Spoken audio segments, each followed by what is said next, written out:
பெரியா இடம்பெற்ற புரட்சி கலைஞர் கேப்டன் விஜயகாந்த் அவர்கள்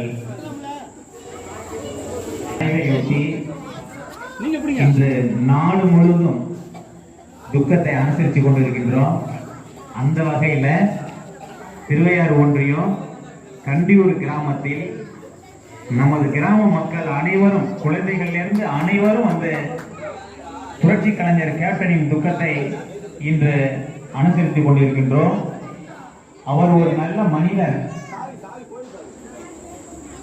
காமராஜர், அண்ணா இவர்களுக்கு அடுத்தபடியாக ஒரு நேர்மையான மனிதர் என்று சொன்னால் அது புரட்சி கலைஞர் கேப்டன் அவர்கள் தான்.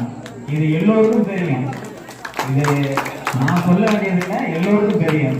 அப்படியாப்பட்ட அந்த தலைவருக்கு நாடு முழுவதும் இன்னைக்கு அஞ்சலி செலுத்திக் கொண்டே இருக்கின்றாங்க. ஏன்னா அந்த அளவுக்கு